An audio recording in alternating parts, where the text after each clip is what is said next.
Halo Pak Karsono, apa kabar Pak? Alhamdulillah puji Tuhan Amitabha masih berjumpa dengan Widi. Oke, panjang ya Pak Ya, jawabannya. gitulah. Oke Pak, saya tuh penasaran, Bapak kan pernah membicarakan nih soal bahasa Jawa tuh mau punah. Nah itu waktu itu di forum yang ada beberapa orang, bukan orang Jawa juga, terus ya termasuk saya juga orang Jawa Jakarta campur-campur mendengar itu kaget nih Pak. Kenapa kok Bapak bisa sempat menyatakan seperti itu? Sebetulnya bukan hanya saya bicara, tapi tahun 1991 saya sudah menulis itu. Bahasa Oh, Jawa dan bahasa Nusantara akan punah. bahasa Nusantara? Iya, bahasa daerah di Nusantara. Gawat dong Pak. Apa? Dapat bisa, tidak juga bisa. Masalahnya adalah kedudukan politis bahasa Jawa dan bahasa daerah di Indonesia itu sangat lemah. Sudah beberapa waktu yang lalu, fungsi bahasa Jawa dan bahasa daerah dalam hal komunikasi sudah diambil alih seluruhnya oleh bahasa Indonesia. Tadinya saya mengharap bahasa Jawa dan bahasa daerah itu masih berfungsi sebagai bahasa adat dan bahasa kesenian. Mengapa demikian? Ya itu tadi saya katakan, secara politis memang harus begitu. Karena bahasa Indonesia merupakan bahasa negara. Meskipun kalau dilihat dari sisi kebudayaan, sebetulnya suatu kehilangan. Kalau dilihat dari sisi politik. Dan kalau kita mundur pada tahun 1928 juga suatu kesalahan bagi saya. Ya pernyataan ya. Karena butir ketiga Sumpah Pemuda adalah menjunjung tinggi bahasa persatuan bahasa Indonesia. Saya masih ingat tahun 1970-an ketika mulai ada terminologi persatuan dan kesatuan, hal-hal yang bersifat kedaerahan itu seperti suatu ancaman. Sehingga kemudian bahasa daerah dan berbagai macam hal yang berfungsi sebagai daerah, yang bermakna bermuatan daerah, itu sepertinya tidak disadari dihilangkan. Di samping itu, tidak ada strategi budaya, tidak ada kebijakan politik budaya, termasuk bahasa yang menghargai, melindungi, menjaga bahasa dan budaya daerah. Berarti tanda-tanda itu udah lama ya Sudah Pak ya? Cukup lama. Dan bukan sesuatu yang tiba-tiba dan tidak membuat kaget bagi Bapak dan generasi saya. Iya. Wah, kalau kayak gitu kehilangan bahasa daerah, berarti kita juga akan kehilangan apa tuh Pak kalau bahasa daerah? Kehilangan banyak hal. Punah. Karena bahasa itu pertama sebagai wujud nyata atau ekstraksi dari kebudayaan. Semua budaya bermuara pada bahasa. Kemudian bahasa juga di samping sebagai alat komunikasi sebetulnya mencerminkan ini pemilih. Pola pikir. Iya, bahasa. Sebagai contoh, bahasa Jawa mengenal unggah-ungguh. Itu berarti bahasa Jawa memberi tempat atau kedudukan yang layak pada penutur bahasa Jawa, dilihat dari siapa yang bicara, siapa yang diajak bicara, dan siapa yang dibicarakan. Bukan masalah feodalisme, bukan, tapi penghormatan. Dan itu ketika sudah hilang, hilang pula cara berpikir, adat, dan sebagainya. Padahal bahasa Jawa termasuk penuturnya yang paling banyak di Indonesia, berkemungkinan ada 45%. Dan sekarang ini tragisnya, anak-anak seumur cucu saya di kampung-kampung sudah berbicara dalam bahasa Indonesia. Wah, padahal kalau di daerah tuh juga masih ada pelajaran bahasa daerah ya Pak? hanya sebagai muatan lokal. Oh.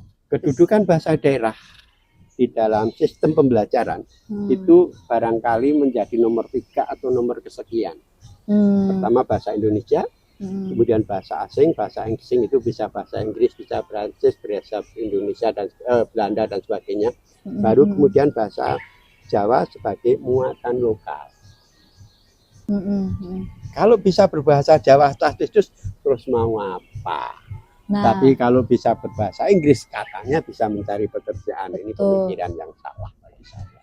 Oh, iya gitu ya Pak ya. Kalau misalkan dari sekolah saja sudah menganggap bahasa daerah sebagai muatan lokal, berarti kan sampingan ya Pak. Iya. Berarti itu sudah menunjukkan ya posisi bahasa daerah di ruang masa kini tuh udah ya penting nggak penting ya Pak. Bukan hanya penting nggak penting, sudah terdegradasi kedudukannya.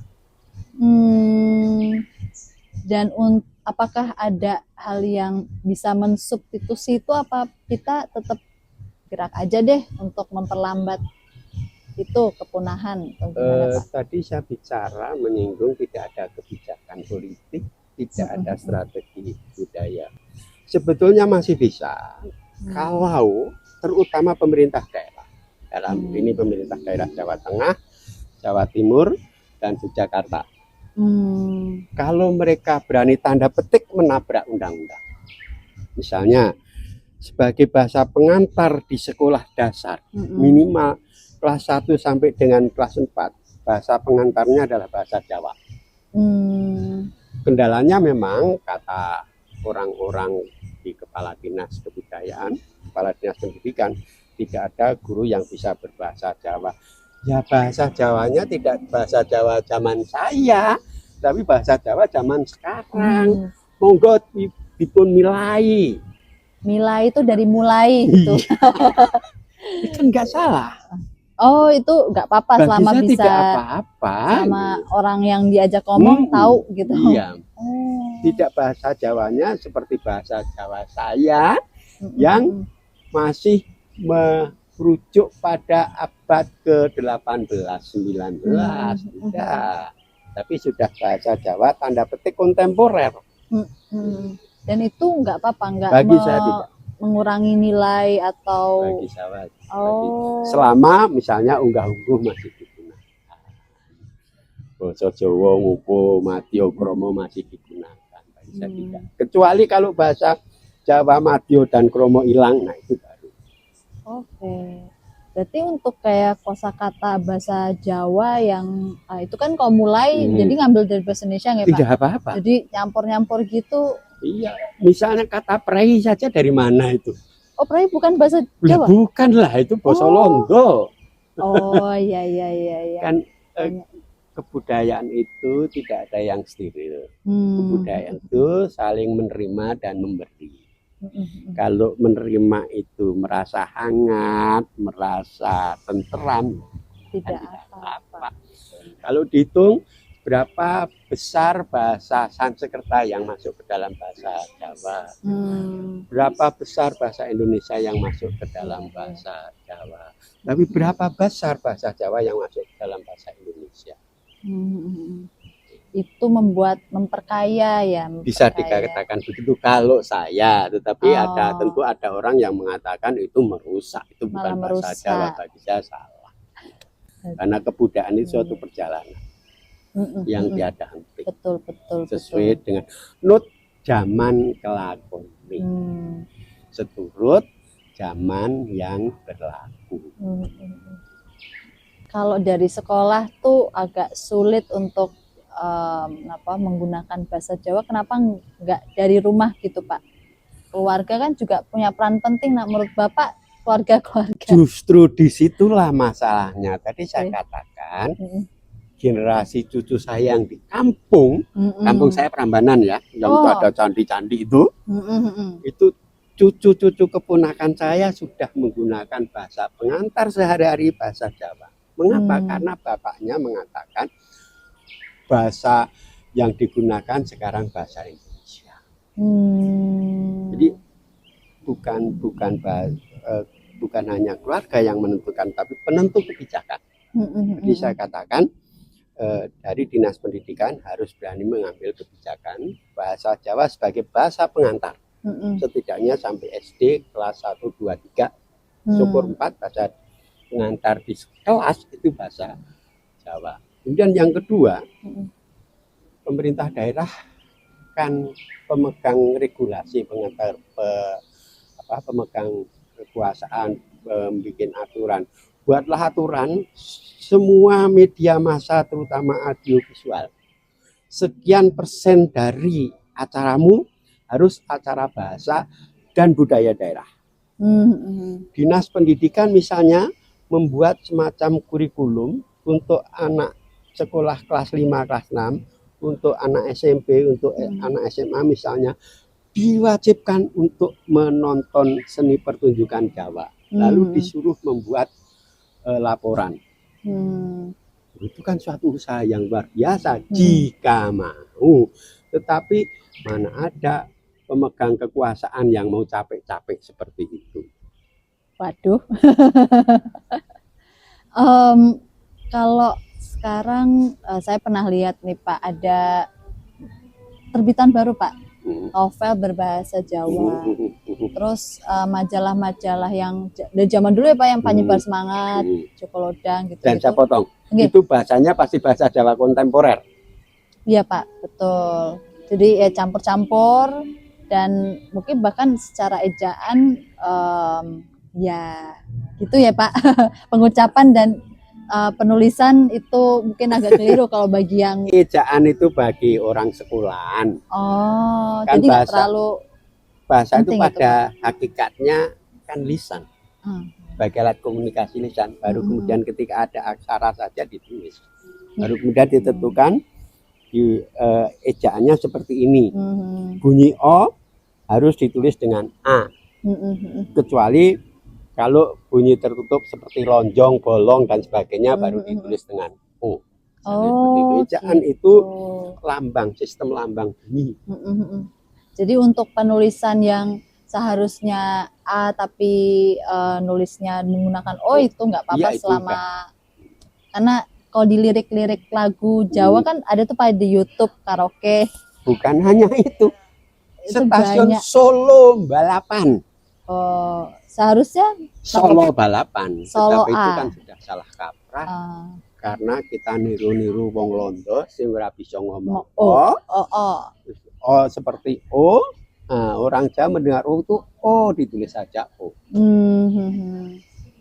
Dan menurut Bapak dengan adanya seperti yang novel bahasa Jawa, majalah yang ya mungkin masih ada dan masih mencetak secara fisik sama digital, terus dengan ada lagu-lagu Jawa itu apakah dan film film pendek, ada radio kan juga masih nggih Pak yang masih menggunakan bahasa Jawa. 1-2 sedikit.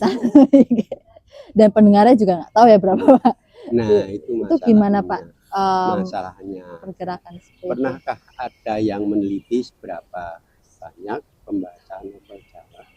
Pernahkah ada penelitian yang menyimpulkan berapa persen orang Jawa yang masih suka mendengarkan misalnya acara berbahasa Jawa?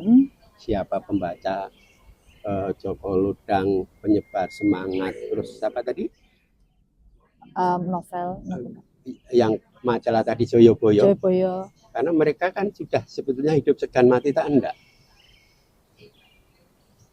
Gitu ya Pak? Iya. Wah.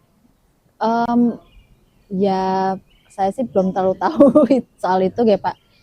Yang saya lihat kayak mereka masih ada harapan tuh loh Pak. Bapak pernah merasa aduh kasihan nih. Ini kan nantinya juga akan punah pada waktunya. Apakah dengan kawan-kawan yang sedang mengusahakan itu apakah akan menjadi sia-sia apa gimana Pak? Sia-sia sih tidak. Saya sih memberi penghormatan yang sangat tinggi kepada para usahawan yang mencoba tanda petik memperlambat kepunaan bahasa dan budaya, sama memberi hormat. Nah, berarti kalau menurut Bapak kita bisa melakukan apa nih Pak untuk memperlambat itu? Selain yang tadi dari teman-teman penerbit, mereka melakukan dengan cara mereka. Kalau kita yang ya biasa aja gitu, tapi seneng aja dengan belajar bahasa Jawa gitu. Kecuali pemerintah daerah ya yang Heeh. punya regulasi, ya para pemerhati dan para pegiat seni budaya dan bahasa yang harus bergerak setidaknya dimulai dari lingkup terkecil. Syukur-syukur mereka mendirikan suatu katakanlah sanggar, suatu tempat untuk latihan belajar bahasa Jawa. Meskipun saya katakan ini hanya sebagai usaha untuk memperlambat, untuk tidak mengatakan seperti menegakkan benang basah ya, tapi itu masih ada manfaatnya. Meskipun belajar bahasa Jawa itu berbeda, belajar secara betul-betul belajar dan belajar secara internalisasi. Kalau internalisasi kan Apa tuh, Pak? Begitu bocah lahir cengir itu di lingkungannya gitu. Sudah mendengar orang-orang berbahasa Jawa sehingga tidak perlu diajari kalau dengan orang tua harus boso misalnya. Tapi kalau belajar bahasa Jawa yang terstruktur itu memang lebih sulit dibanding belajar bahasa yang lain, bahasa Indonesia. Orang-orang menganggap bahasa Jawa itu sulitnya ada di buku ya, itu bisa disiasati bagi orang-orang yang memang berkecimpung di dunia pendidikan kebahasaan. Bayangan Bapak yang paling gawat nih kalau misalkan udah bahasa, nggak hanya bahasa Jawa deh, bahasa daerah di Nusantara itu sudah tidak ada tuh apa ya Pak dampaknya? Kalau saya sebagai peneliti tidak pusing. Betul, kalau saya sebagai karena sudah selesai. Iya, selesai. Mau apa lagi? Tetapi kalau saya sebagai orang masa lalu yang lahir pada pertengahan abad lalu, sebetulnya ya ngelus dodo. Karena tadi saya mengatakan bahwa bahasa itu bukan sekedar alat komunikasi, tapi bahasa itu merupakan, sekali lagi saya ulang ya, bahasa itu merupakan wujud nyata atau ekstrak dari kebudayaan. Ada pertanian, paling tidak di sana ada nama-nama alat pertanian, kegiatan pertanian dan seterusnya dan seterusnya. Juga bahasa itu merupakan cermin cara berpikir orang Jawa mengenai waktu misalnya. Di satu sisi orang Jawa itu sangat leluasa, lembut, nisbi terhadap waktu. Karena orang Jawa tidak punya hitungan menit, jam dan seterusnya. Lentur. Tapi di satu sisi orang Jawa dengan penanggalan Jawanya itu sangat rigid terhadap waktu. Kayak Pon Kliwon gitu-gitu ya Pak? Apa beda lagi? Iya, kan unsur penanggalan Jawa banyak sekali, tapi itu hanya sebagai salah satu contoh. Ya, berarti kalau kayak gitu gawatnya akan hilang unsur-unsur kebudayaan daerah yang sebetulnya merupakan suatu kekayaan. Indonesia itu apa sih yang bisa dijual sebetulnya kecuali kebudayaan? Alamnya sudah rusak sekarang. Sudah mulai rusak. Coba saja lihat di puncak sekarang seperti apa. Sudah tidak panas. Di pantai sudah banyak yang dikapling-kapling. Apalagi coba. Iya. Wah, kalau gitu ya kita hanya mengusahakan yang terbaik dan oleh karena itu dalam berbagai kanal medsos saya masih dengan gagah berani, dengan jiwa pantang surut, saya masih mencoba untuk membicarakan, setidaknya memperkenalkan bahasa dan kebudayaan Jawa. Karena itu saya hanya tahu di Jawa. Kalau saya tahu di Betawi, di Sunda, di Bugis, di Batak, saya juga akan berbicara. Tapi saya hanya tahu di Jawa. Saya mengharap teman-teman yang dari wilayah lain itu juga berbicara Nah, masing-masing kebudayaan punya kekayaannya Iya. sendiri. kekayaan dan kekasan. Oke deh Pak, matur nuwun sangat nggih Pak atas obrol-obrolan sore ini. Nanti pasti saya akan bertanya banyak sama Bapak Sampai untuk bertemu kembali. isu-isu lagi. Matur nuwun nggih Pak, sampai jumpa lagi.